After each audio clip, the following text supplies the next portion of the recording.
jangan terlalu stres. Nanti kalau terlalu stres nanti malah ngedown. Kalau terlalu santai juga malah terbengkalai kan, Pak. Seorang guru tuh menurutku yang baik itu yang bisa jadi penasihat, yang bisa ngasih pengalaman-pengalamannya kepada Iya. siswa-siswanya, yang bisa membawainnya juga santai, yang terbuka terhadap kritik dan saran, dan juga bisa memberikan kritik dan saran kepada siswanya. Mantap. Selama ada di jenjang sekolah, pernah nggak sih ngerasa jatuh hati? Kapan?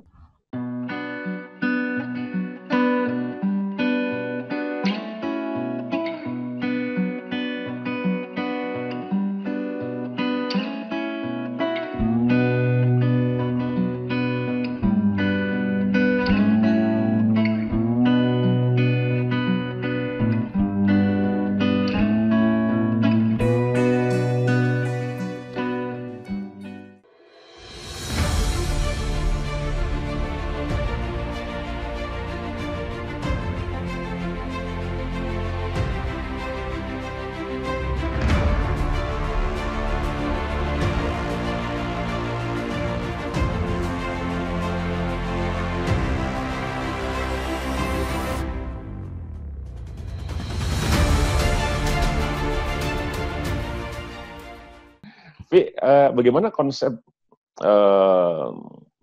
menjadi pelajar yang berprestasi tapi tetap gaul?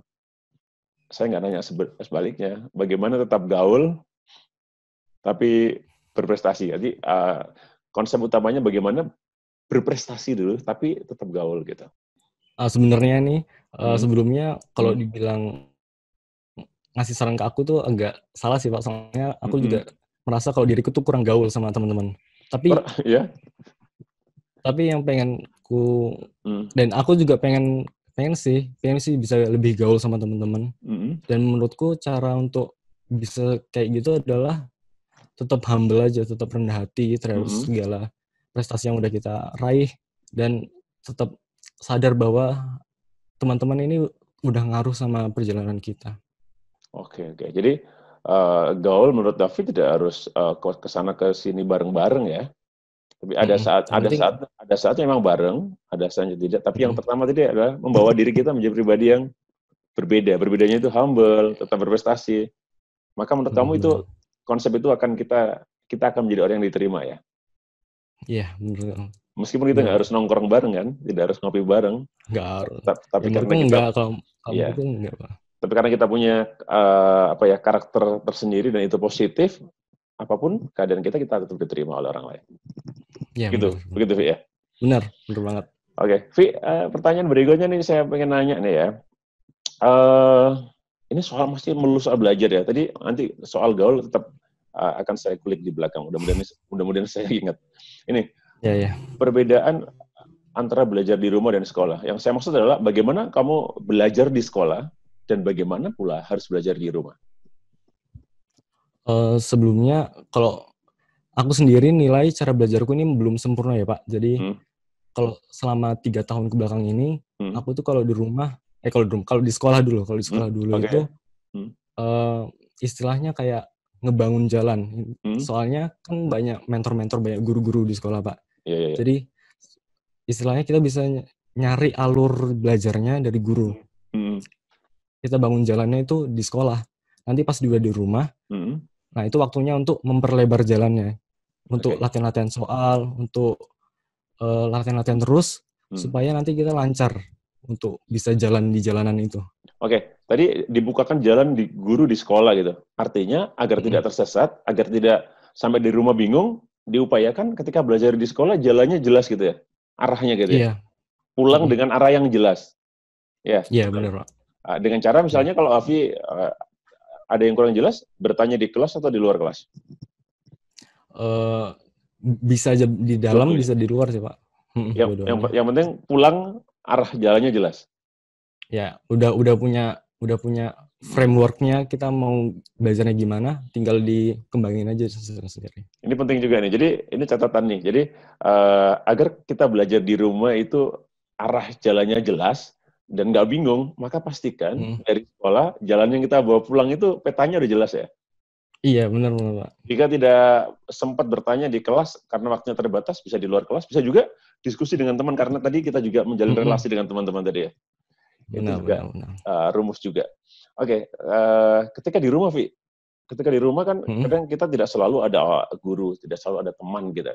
Apa yang dilakukan ketika menemukan kesulitan? Ya, kalau kesulitan ya simpan aja sih Pak buat hari-hari besok mungkin di sekolah, atau kalau memang terpaksa harus diselesaikan di rumah, ya lakuin aja sebaik-baiknya, semampunya. Ada nggak komunikasi intens dengan teman-teman ketika ada sesuatu yang mesti dipecah? Mungkin kan saya punya beberapa kelompok teman ya, yang bisa diajak diskusi. Nah, itu ya. Bisa didiskusikan bareng mereka. Oke. Rumus juga nih. Jadi di rumah jangan bingung sendiri, manfaatkan jalinan pertemanan entah melalui grup dan seterusnya. Memang tidak semua grup bisa diskusi, grup besar misalnya, tapi pasti sebagai individu kita juga punya teman-teman, punya relasi yang secara spesial kita anggap mampu bisa kita ajak untuk problem solving ya, memecahkan masalah bersama gitu ya. Iya. Oke. Vi, berikutnya nih, ini masih sering kan kalau kita dengar di sekolah kalau ada anak, aduh, gue nggak suka banget nih pelajaran ini, gurunya ini nggak suka karena apa dan seterusnya dengan berbagai alasan. Nah, faktanya memang di sekolah banyak pelajaran dan di Indonesia masih pelajaran di tingkat sekolah SMP, SMA masih banyak bejibun gitu ya. Nah, bagaimana kita bersikap agar kita tidak terjebak dalam sebuah penghakiman terhadap bidang studi tertentu atau dengan guru tertentu, sehingga nanti ujung-ujungnya kita yang bermasalah sendiri gitu. Kalau Hafi punya pengalaman agar menyikapi semua bidang studi atau guru dengan karakter yang berbeda, itu menjadi berterima untuk kita. Kan salah satu faktor yang bisa mempengaruhi masuk enggaknya suatu pelajaran itu kan Pak, itu adalah menurutku itu emosi, bagaimana kita ngatur emosi kita, bagaimana kita ngatur mindset kita terhadap suatu pelajaran. Jadi, ya sebisa mungkin kita harus mengubah mindset kita terhadap pelajaran itu. Pas belajar itu kan, kita punya tingkat stres yang berbeda-beda. Jangan terlalu stres, nanti kalau terlalu stres nanti malah ngedown. Kalau terlalu santai juga malah terbengkalai kan Pak. Jadi kita harus ngatur tingkat stres kita supaya ada di tingkat yang optimal. Faktor lain itu lebih ke tanggung jawab sih Pak. Kita tanggung jawab sebagai pelajar kan ya melakukan yang terbaik sih. Oke, pernah nggak ada kasus di antara 3 tahun di SMA misalnya gitu, kita menemukan pelajaran tertentu, bisa jadi orang nggak suka pelajaran itu bisa jadi karena ketemu gurunya yang nggak pas. Bisa juga pelajaran itu sendiri tidak menarik gitu. Pernah nggak Alfi menemukan kasus itu kemudian kamu harus mencari jalan keluar untuk tidak terjebak dalam jalan yang salah gitu? Ya tadi itu atur mindset intinya. Ini Maksudnya udah atur jalanin aja mindset dulu. kayak gini. Jadi misalnya yang awalnya kita anggap, aduh nggak bisa nih, jadi ya udahlah coba aja dulu. Kita kayak jalanin aja dulu. Nanti tinggal bagaimana kita ngaturnya itu nanti urusan belakangan. Tidak semua guru kehadirannya tepat untuk kita, tidak berterima langsung kepada kita. Ada yang kita suka banget, ada yang sedang, ada yang kalau bertemu aja kita jadi bete gitu. Aduh, guru ini lagi gitu dan seterusnya. Bagaimana kita bersikap sementara kita butuh pelajarannya. Kita butuh nilai-nilai dan pencapaian-pencapaian yang akan disampaikan oleh guru tersebut, sementara kita nggak suka gitu. Gimana? Pertama, kalau memang benar-benar nggak suka sama gurunya, itu ya mau nggak mau di luar jam pelajarannya kita bisa cari teman sih Pak. Kita cari lagi ke teman-teman yang nggak masalah sama guru itu, sehingga kita bisa belajar sama mereka. Oke. Tapi untuk bagaimana kita bersikap kepada gurunya itu, ya tadi tuh jalanin aja dulu, nggak apa-apa. Jadi salah satu bentuk pembalasan tidak menyukai dengan guru tertentu itu dengan cara belajar lebih baik menurut kamu gitu atau gimana? Benar juga, boleh. Benar banget. Bisa. Dengan kita berusaha lebih dan dan supaya nanti hasilnya juga tetap bagus juga. Oke, meskipun ada tadi ya, ada sedikit masalah gitu. Tapi kan kita nggak boleh bermasalah dengan nilai kita ya, dengan hasil belajar kita. Kita boleh punya masalah, guru tetap akan ada di situ dan sesuai jadwalnya akan hadir, suka tidak suka dia akan mentransfer informasinya. Nah, kalau kita sendiri yang bermasalah, jadi kita nanti akan jadi masalah ya. Seberapa penting sih kehadiran seorang guru buat seorang Hafiz? Jangan karena saya sedang wawancara sama aku ya. Tapi yang benar-benar penting banget sih Pak. Soalnya saya kan tipenya orangnya yang nggak bisa belajar sendiri. Tadi sudah saya sampaikan juga. Oke, betul. Kalau saya itu butuh guru, butuh pembimbing intinya. Pembimbing untuk bisa nge-review cara belajarku, nge-review dan ngasih tahu apa sih alur belajar yang benar supaya kita dapat cara belajar yang lebih efisien. Intinya itu sih Pak, memberikan kritik dan saran supaya bisa berkembang jadi lebih baik lagi. Oke. Pada saat menempatkan guru sebagai partner seperti itu, maka relasinya jadi baik ya? Baik banget. Meningkatkan relasi sih. Oke. Vi, jika dibuat poin-poin gitu, apa yang kamu checklist agar kita punya konsistensi yang baik, agar tetap ada di jalur belajar yang tepat gitu? Yang pasti selalu nge-review apakah aktivitas yang udah kita lakukan ini tuh udah sesuai dengan alur belajar kita atau belum? Apakah udah sesuai dengan motivasi yang ada tertanam di diri kita atau belum? Vi, menurut kamu apa sih yang mesti dilakukan oleh seorang pendidik, seorang guru, agar kehadirannya itu bisa diterima lahir batin oleh siswa gitu? Jadi siswa ngerasa kehadiran guru itu penting gitu. Apa sih yang harus dilakukan oleh guru harusnya? Mungkin yang harus dilakukan oleh guru itu adalah mencoba untuk lebih mendengarkan kepada siswa-siswanya sih Pak. Lebih yang nggak cuma melakukan pendekatan, nggak cuma secara material, nggak cuma ngajar, tapi juga secara emosional, secara psikologis. Oke. Seorang guru tuh menurutku yang baik itu yang bisa jadi penasihat, yang bisa ngasih pengalaman-pengalamannya kepada siswa-siswanya, yang bisa membawainnya juga santai, yang terbuka terhadap kritik dan saran, dan juga bisa memberikan kritik dan saran kepada siswanya. Mantap. Tidak sekedar angka atau kata ya yang diajarkan, tapi ada sisi emosi, ada sisi psikologi yang dibangun gitu ya. Sehingga kehadirannya penting buat anak ya. Benar Pak. Ini penting ini, Vi. Nanti mudah-mudahan bisa menjadi masukan yang baik buat guru nih.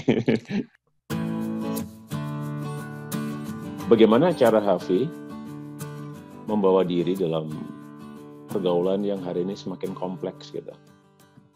Kalau pergaulan, kembali lagi dengan bagaimana cara aku bisa sadar bahwa aku lagi di tempat itu, bahwa apakah ini berdampak baik atau enggak kepada jalanku. Jadi intinya ada di itu sih Pak, kesadaran bahwa apakah ini baik atau ini buruk. Jadi kita bisa memilah-milah mana yang baik, mana yang buruk, dan bisa milih yang baik itu dan meninggalkan yang buruk. Kita sadar ini kita lagi ngapain sih? Emang ini guna nggak buat kita? Kalau enggak ya ditinggalin gitu. Merefleksi setiap langkah itu membuat kita jadi wise ya, karena kita akan dengan cepat bisa mengatakan, oh ini tidak, oh ini iya, ini masih bisa dipertimbangkan gitu, dan seterusnya ya. Menurut kamu berhasil itu apa sih? Kalau pribadi, menurutku berhasil itu ketika kita bisa memenangkan, nggak cuma membahagiakan diri sendiri, tapi juga bisa membahagiakan orang lain dan bermanfaat bagi sekitar. Gitu sih Pak. Ini masih dalam situasi COVID-19 sehingga kamu tidak mengalami UNBK, tidak merasakan perpisahan, kemudian persiapan awal kuliah yang mungkin tertunda, terutama soal persiapan kuliah. Ya mungkin belajar dulu sedikit-sedikit. Soalnya kan saya masuknya ke dunia IT ya. Dan IT kebanyakan ada di internet juga, beberapa bisa dipelajari sendiri. Jadi sedikit-sedikit belajar. Tapi intinya kalau di pas wabah gini ya, gimana cara kita ngisi kegiatan supaya waras aja sih Pak, supaya nggak bosan. Itu mau waras ya gitu. Saya kan di IT, dan IT itu kebanyakan ada info-infonya ada di internet. Jadi sebisa mungkin baca sedikit-sedikit lah, supaya nanti di kuliah nggak kaget. Kamu sudah mulai tahu sebaran materi apa saja yang bakal muncul di kuliah, sehingga kamu fokus belajar ini itu gitu? Iya, ya Pak. Saya udah baca sedikit-sedikit sih. Dan coba nyari-nyari info-info sedikit-sedikit. Ini juga menjadi langkah penting nih buat masukan buat calon mahasiswa baru ini. Momen hari ini, kondisi seperti ini menjadi sangat bermanfaat ketika kita menyiapkan apa yang akan kita jalani saat kuliah nanti, Vi ya. Benar. Itu sebuah tindakan bijak sih, agar nanti saat kita memasuki dunia itu kita nggak terkaget-kaget dari katamu ya. Karena sudah ada gambaran secara umum. Kesiapan mental apa, Vi, yang sudah kamu bangun untuk bakal kuliah di Teknologi Informasi Universitas Gadjah Mada pula? Yang dipersiapin banget sih kayaknya nggak ada sih, Pak. Maksudnya, ya aku juga nggak tahu apa-apa soal dunia kuliah. Jadi ya nanti hadapin aja lah. Insya Allah bisa. Oke. Vi, saya penasaran nih, jenjang TK, SD, SMP, SMA telah kamu lalui dan hari ini kamu ada di titik di mana kamu akan persiapan menuju bangku perkuliahan. Selama ada di jenjang sekolah, pernah nggak sih ngerasa jatuh hati? Kapan?